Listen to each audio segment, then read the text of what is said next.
Balik po tayo mga kanayon at mga kasama. Ako pa rin po inyong lingkod si Jong Malampas po lamang. Hanggang alas 7 po tayo ng umaga. At siyempre alab na alab pa rin po tayo. At yung mga nag-aalmusal at nakatutok pa rin po sa ating BIM TV. Kami po ay napapanood sa magitan po ng Digital Terrestrial Television. Hanapin lang po ang Inquirer 990 TV sa inyong mga BIM channel. Sa inyong pong mga Digibox. Sa channel 18 or channel 16 po sa may ABS-CBN box o yung black box. At channel 9 naman po sa RCA. At channel 20 po, 23 sa ibang mga box. No, hanapin lang po ninyo ang Radio Inquirer. At sa inyo po mga cellphone, pwede nyo kami ma-download ng libre at mapanood kami ng live habang kayo po na bumabiyahe. Huwag lang po kayo nagdadrive. Mga nakaangkas naman, di ba? Oh, yung mga habang kayo po bumabiyahe sa mga bus, pwede nyo kami mapanood ng live. So magitan po ng pag-download sa inyong mga application store at sa inyong Google Store ng Radio Inquirer. Basta meron po kayo internet, mapapanood nyo kami ng live. The same time, mababasa po ninyo inyong mga balita, mga nangyari po sa mga magdamag, di ba? At the same time, yung mga updated na balita, talagang hindi po kayo maiinip kapag once na download ninyo yung Radio Inquirer. Libre po yan. Yung application na yan, wala pong bayad. At pwede nyo kaming tawagan sa 519-1875 o 519-1876. O di naman kayo mag-text sa amin sa 0920-837-9790. At ngayong umaga po, sa ikalawang edisyon ng Radio Inquirer Stop Krimen, makakasama po natin ang si PDEA-NCR Director Wilkins Villanueva, na kung saan ito po'y nanguna doon sa operasyon na umabot po sa 1.4 billion pesos yung halaga lang naman ng shabu na nakakumpiska. No, first time ko po makakita ng balde-balding shabu na ganun karami. Naku po'y grabe talaga, no? Talaga siguro hindi lang hukamot sa ulo yung drug lord na nagmamay-ari noon. Talagang siguro umiiyak pa sa tindi ng galit yun. No? Ngayon po, pakilala natin si PDEA-NCR Director Wilkins Villanueva. Sir, magandang umaga po. Salamat po sa pagpapaulak ninyo sa Radio Inquirer.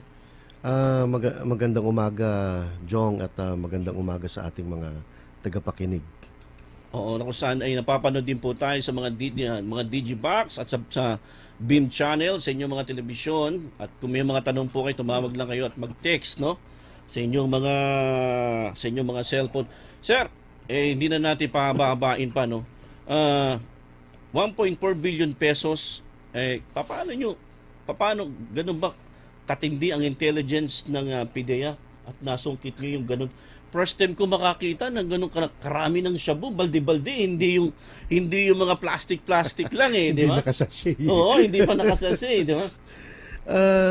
Ano ito output ito ng massive intelligence operation na ginawa ng ating mga ahente for the past month na massive surveillance and casing operation. At yung bandang huli nagkaroon tayo ng opportunity para makuha nga yung laboratory. Hindi namin inaakala na laboratory 'yon. Akala lang namin ay warehouse. But nagulat din kami. Hindi lang naman ikaw nagulat, pati kami nagulat eh. Oo, ganun pala karami. Sobrang dami pala. Kala namin balde lang, hindi pala balde. May refrigerated na shabu, tatlong refrigerator. Yung area na yun, pati yung rep na yun, punong-puno. Punong-puno yun. Doon actually umabot ng 298 kilos. Wow, dami na. Ang shabu na nakuha doon. Yung balde 49 kilos lang yun. Pero marami na rin no. Yung balde niya parang yung sa pintura, di ba? Yung parang 20 liter balde siya eh. Oo. Umabot siya ng about 49 kilos. Pero yung nakita natin doon sa drying stage, yun ang mas marami, 298 kilos yung nakuha natin. Kung nailabas yun, magkano po lahat yun? Yun nga, aabot siya ng mga 1.4 na billion pesos. ano pa lang yon, presyong wholesaler yon. Wala pa yun sa Pag tiningi-tingi mo pa yun, ang laki na talaga. Talagang So, sosobra. para mga times 2 pa, gano'n. Pwedeng maging times 2 yun pag umabot na sa barangay. Yung ganong karami ng shabu, Director, ilang araw o ilang buwan supply? Kung mailabas yun sa kalsada. Pero kung ilang libo na ba yung sumusurrender? Sandali lang yun. Kasi 300 na 347 kilos lang siya Oo. Sandali lang siya. So mga isang linggo lang. So, Mga isang linggo. Tama-tama konsumo na isang linggo sa mga adik natin. pero yung ganong karami, no? Mga ilang kabataan yun. May mga ganon ba? Kung ganong karami na shabu, ilang katao ng masisira nun? Hindi pa natin na-compute. Ang gandang tanong. Oo. Hindi pa natin na-compute. But i-consider kasi natin na yung isang drug dependent gumagamit at least hindi lang siya once a week May na-interview ako, gumagamit siya hanggat may nakikita siyang shabu Oo. So, sabihin na natin, ang isang drug dependent, at least mga 5,000 pesos ang gamit isang linggo. Ilang drug dependent yun para umabot? So mga libo. Libong drug, daang libo na drug dependents ang makaka-benefit dun sa shabu na nakuha natin. Kasama po dun yung may mga na-arresto, sir, di ba? Oo, may tatlong Taiwanese tayong na aresto. Ang dumating yung Ministry of Justice ng Taiwan. At kinonfirm nila na yung isang huli natin si Cheng Ko-chuan isa sa mga mataas na level ng sindikato sa Taiwan. So, talaga hindi lang tayo swerte nakuha natin shabu. Swerte pa tayo dahil mataas na level yung nakuha natin sa Taiwan na sindikato. So parang hindi parang medyo na bunutan natin ng tinik yung Taiwan. Nabunutan natin kaya tuwan-tuwa. Nagbigay ng parang hopya sa akin. Tuwan-tuwa sila. Masaya sila dahil yun nga, hindi lang yung grupo niya ang nakuha but yung isa sa mga main player ng Taiwanese ng Taiwan ang nakuha natin out of that drug raid na ginawa natin. So pag ganito pa, sir, katulad yan, no? Malamang gusto rin ng Taiwan na maparusahan din sa bansa nila yung isa sa mga nahuli. Ibinibigay man natin sa Taiwan yun o dapat dito sa Pilipinas maparusahan pag ganun? According sa batas natin kasi dapat mag-undergo siya ng litigation, court litigation sa ating bansa. Hanggang sa mahatulan. Hanggang sa ma-serve niya yung hatol. Usually yung hatol nito habang buhay na pagkabilanggo. So may inip ang Taiwan? May inip ang Taiwan talaga habang buhay. Pero kung meron sana tayong death penalty siya. Oo.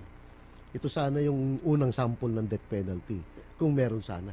Kitang-kita naman, grabe, sa dami, di ba? Dami. Kung nailabas mo yung ganong karami na shabu, ilang pamilyang sisirain nun? Oo. Yun parang ginawa lang niya for only a week na trabaho. Ibig sabihin, Isang linggo lang yun. Ibig sabihin ng direktor, kung sa isang linggo, gano'n na karami yung nagagawa nila. So, mas marami pa silang nailabas, mga previous na hindi nahuhuli. Oo. Possible. Kasi, kaya actually, napuntahan natin yung Parañaque. Dahil sinusundan natin siya from Las Piñas. Tapos, kumukuha siya ng mga refrigerator, ng freezer, ng mga materyales sa mga tindahan. So, actually, tinatabihan pa nga ng ahente natin habang namimili sila Habang ganun ang nangyari, pumupunta pa sila sa Parañaque, yung sa BF Homes nga. At doon natin nakita na doon nakalagay yung mga finished product naman nila. At kung saan, naandun din yung ibang chemicals naman nila na naka-stock bago dalahin sa Las Piñas. So possible po, doon niluluto yung shabu o sa ibang lugar niluluto yung shabu? Doon niluluto, doon sa mismo, doon sa laboratory mismo na sa Las Piñas. Pero yung warehouse kung saan kinukuha yung mga chemical at materials, dun sa Parañaque nila kinukuha. Mm. So, from Parañaque, dinadala yung mga chemicals sa Las Piñas. Mm. Pag natapos naman na yung naluto na, iriripak nila, ibabalik nila dun sa Parañaque. Dun ang warehouse naman nila ng finished product. Mm. Mm. So, pagdating natin sa umaabot siguro parang mga more or less mga 8 kilos yung nakuha nating nakapak na eh. Mm. Yun na yung naka-repack na shabu na nakuha natin doon sa Parañaque. Mm. So, ibig sabihin may mga lumabas na rin. So hindi lang almost 300. Definitely, hindi lang almost to 300. Yung 300 na yun, isang linggo lang nilang ginawa yun. Yung 300. So sa loob ng isang buwan pala, ang laki ng Ay, tonelada. grabe pala. Ay, talagang ganun kalaki. Paano yung mga chemical na ginagamit nila? Saan nila binibili yun? From ano ba pinapadala from sa ibang Galing bansa? sa labas, Oo. galing sa ibang bansa, ipapadala dito sa atin through yung container terminal, Mm. yung mga container natin, cargo container na Oo. tinatawag. Tapos doon ipapasok. Through legitimate yung yung business na gagamitin, Mm. hahaluan lang nila ng chemical, tapos papasok na sa atin. Pero yung mga chemical na yun, walang mabibili sa atin dito kung sabi parang local chemical something gano'n. Yung, for example, ephedrine, wala naman tayong local na ephedrine eh. Talagang galing sa China yun eh. Mm. So, ini-import natin yun galing China. Mm. Mm. Sa pagluluto ng shabu sir, kung isang linggo, kailangan ba maraming tao diyan? Kasi kadalasan napapansin ko either na 4, 5. Ganun, minimum na yung tatlo. Ganyan, Hindi yung parang sa pelikula na may nakapalihilera pang mga tao na diyan. Parang industrial na kasi yung kasama ni repacking doon eh. Oo, parang gano'n, no? Ayaw nila ng ganun. Mm. Especially ayaw nila na local Pilipino yung papasok doon sa laboratory. Oo, I see. Kaya pala Talagang mga foreigner lang talaga. Kung Taiwanese siya, Taiwanese lang. Kaya pala kadalasan puro kung Chinese lang ang nahuli. Oo. Walang mga halong Pilipino ro, na Pilipino. Walang halong Pilipino, either driver lang na Pilipino ang makukuha mo, pero nasa labas siya naka-standby. Hindi pumapasok sa Hindi loob. hindi nila pahintulutan pumasok sa loob. Mm. Bali ganun na sistema nila. Oh, ganun kalaking halaga yun, sir. Hindi ba wala pa bang umaabot na death threat sa inyo? Kasi parang sobrang kung sa pananakit talagang dos por dos yung hambalos ang inaabot ng may-ari ng shabu na yun. Jong, alam mo yung death threat, sabi nga ni Bato, breakfast, lunch, dinner na namin. Kasama yun sa risk ng trabaho. Oo. Pero tanggap naman namin. Pag wala kasing tatanggap ng ganung klaseng trabaho, paano na yung Pilipinas? Paano na yung mga kababayan natin sa barangay? Priority ni Presidente, priority ni General La Peña, yung barangay ang ilalabas natin sa droga. Pag wala nang ganun, di aasa na lang tayo sa lumalaban, tsaka aasa na lang tayo doon. Maliit yun para asahan natin. Oo. Yung isang sa pindrang niya, maliban doon sa shabu, iba ba mong nakuha na klase ng May mga nakuha doon chemicals nga chlorephrine, may nakita tayo doon na mga yung parang sabon, Oo. 'di ba? Maraming parang sabon siguro mga 10 malalaking boxes 'yun Ilang libong na sabon. Nung pina-check namin, talagang sabon. Sabon talaga. Sabon talaga. So we are thinking, bakit ganun? Bakit? Para saan 'yun? Oo nga. And trying to find out, nung nakita namin yung iba't ibang modus nila, yung sabon na yun, i-empty nila yun, bubuksan nila yun. Ilalabas nila yung laman. Ang ilalagay nila, yung finished product na nila na shabu. So, pero hindi naman yung tsurang sabon yung shabu, hindi naman. Yung parang powder. Ipapowderize na nila yung shabu, Oo. hindi na siya i-crystallize. Oo. So in short, pag ilabas mo sa box yun, parang sabon na siya. So hindi na siya mainit sa mata. So madali nilang ma-deliver. Madali nila ma-deliver. So it's pangalawa yun yung unang nakita namin on other laboratories, yung mga Yung malalagyan ng mga tea, mga green tea. Oo. Oh, yun, ginagamit din nila yun. Mm-mm. But this time, yung gusto nilang paglagyan is yung lalagyan ng sabon. So, the more na umihigpit, sir, yung pagbabantay ninyo nandun sa bawal na gamot, nakakaisip sila ng ibang paraan. Iba't ibang paraan. Talaga matatalino talaga. That is why we really have to be vigilant Mm-mm. yung sa ginagawa nila. Mm-mm. Kasi we thought, maraming chemical ito. Mm-mm. Pang reward ito pang reward system, ang daming chemical Mm-mm. Just to find out na sabon lang pala, yung whitening powder lang pala siya. Mm-mm. Kung nagamit pa yung mga chemical na yun, sir, mga ilan pang magagawa? Yun nga, nag-a-add siya sa about 1.4 to 1.7 billion na halaga ng droga at mga chemical. Mm. Sir, tungkol naman dun sa may, no, sa may bahagi naman nung wala maliban dun, wala ba siyang nakuha ng mga pang mga tablet ang tawag doon, mga ecstasy Wala. possible din ba na from dun sa nahuli ninyo, pwede rin siya ma-convert as ecstasy? Hindi. O iba yun? Hindi, shabu lang talaga. Shabu lang talaga. Yung produkto niya, yung pag-manufacture, shabu lang talaga. At hindi naman sila yung grupo na talagang gumagawa ng ecstasy. Ibang grupo ito. Mm-mm. More on European and more on sa minsan Australia, minsan New Zealand, minsan Mm-mm. Canada. Mm-mm. Hindi ito yung para sa ecstasy itong mga Taiwanese. Mm-mm. Talagang focus lang yan sa shabu. Dun, sir, sa nahuli ninyo, tingin nyo mga ilang percent na yun sa target ninyo na malalagas na mga shabu factory dito sa bansa? 1% pa yun. Marami pang naandyan, yun ang hinahanap pa natin. Oo. And we believe na we are on the right track. Mm-mm. May mga nakuha pa tayong investigation reveals that meron pa rin talaga.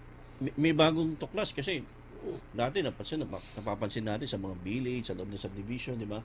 Ngayon ginagawa na rin daw yung pagluluto. Actually, pumunta pa rin si PNP Chief Bato de la Rosa doon sa isang barge, sa may barko, di ba? Doon na ginagawa yung lutuan ng shabu.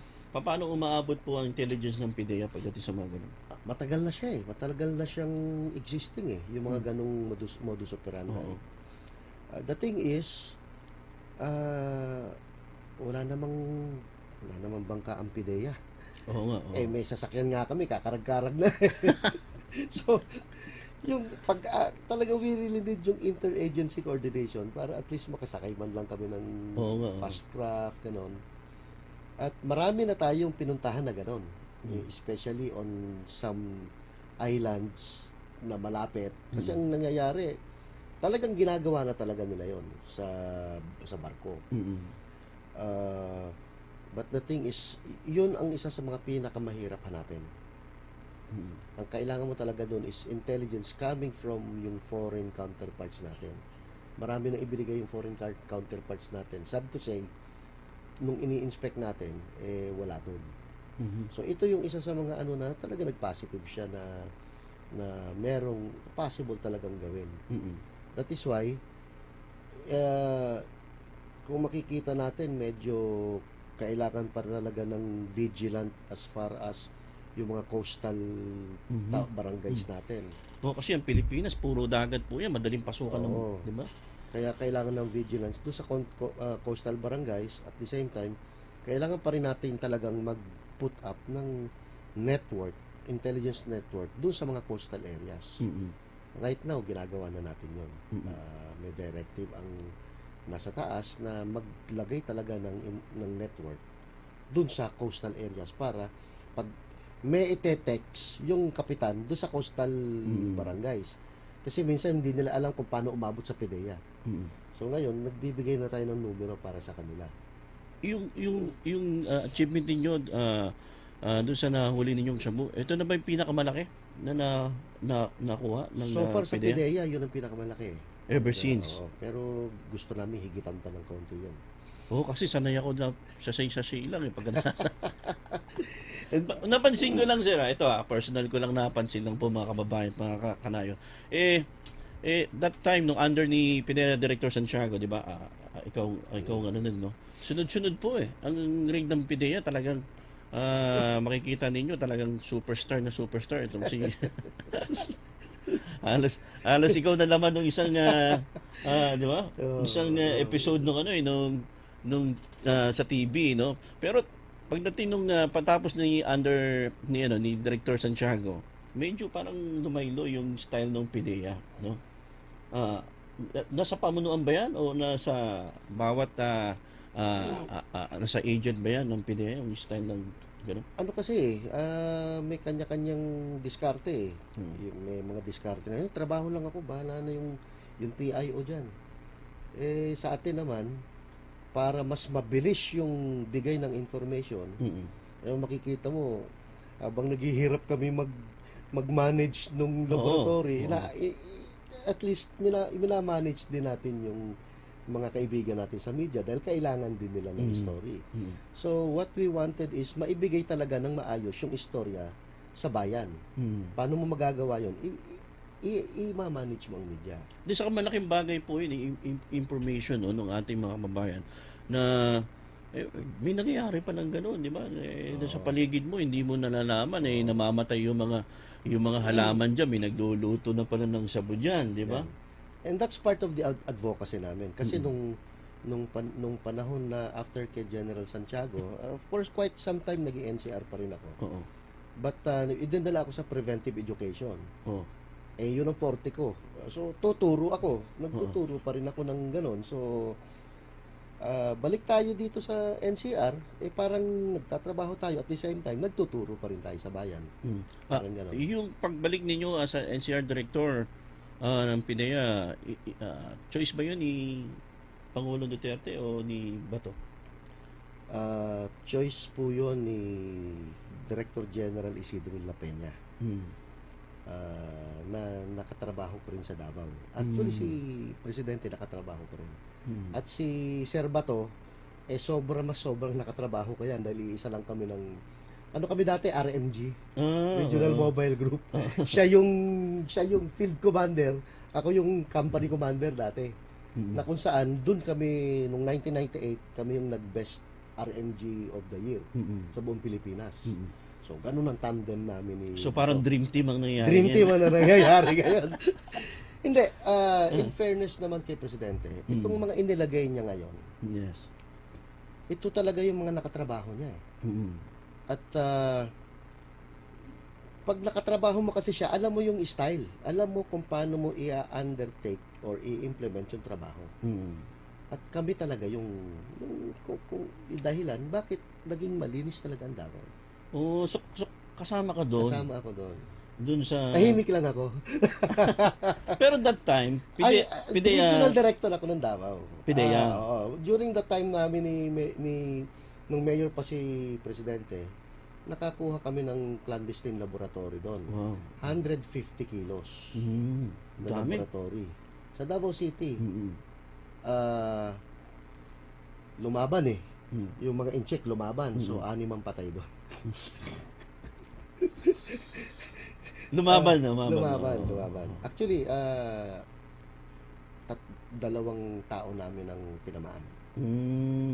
Tinamaan talaga yung tao natin. So talagang lumaban talaga. Pag lumabang ka, papatayin ka talaga namin. Oh. May direktiba bang ganun si Pangulo that time ng mayor siya? No? Ang ano nga lang, pag may threat or danger sa life sa buhay mo at buhay ng kasama mo and buhay ng stranger, whether you like it or not, talagang papatayin kita. Oo. Kasi threat ka na eh. Alam nga naman na uunahin pa namin siya makaputok bago kami puputok. So hindi wala nakakaalam na bahagi pala kayo nung silent player lang naman kasi tayo. Hindi kasi during so that malaking tiwala talaga ng this administration dun sa pagkakatalaga ninyo. Isa sa mga pinakamalaking tiwala ni Presidente si Director General La Peña talaga. Kaya nga nilagay niya si General La Peña diyan para talagang number 1 kasi drugs eh.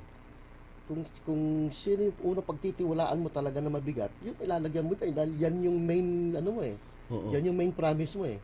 And that's why General La Peña is there. In your time na sa buong buhay mo sir na pagiging PIDEA may time na ba na may lumapit sa inyo na na harboring ko to o Kilala kasi nila ako eh. Na even when I was with President Duterte, talagang hindi tayo pwedeng magpa-arbor. yes, tama. Sinasabi ko nga, kaya kong tumingin sa mga mata ng lahat ng tao. Wala akong payolang tinatanggap sa kahit kaninong drug lord. Tama. Kaya yung iba kasi natatakot na baka i-assign ako dyan, baka magka-anuhan. That is why. That's why.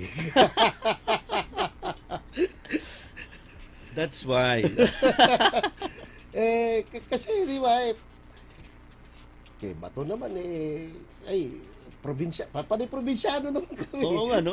Ito yung mga original na probinsyano, di ba? May probinsyano naman kami, mababaw lang kaligayahan namin. Oo. Oy, sa mga hindi po nakakaalam, maliban po sa astig na PDEA NCR Director, si Director Wilkins, magaling pong maggitara to.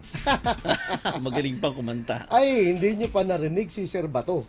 Kumakanta din Ay, ba? magaling kumanta. Juwit ba kayo na? Nagjujuwit Oo, ba? dinujuwit ka. Mamaya hingi tayo ng sample. Pero 6:30 na po ng umaga. May mga tanong pa tayo nung unang-una kung ang PNP nililinis ngayon ng pamunuan, no?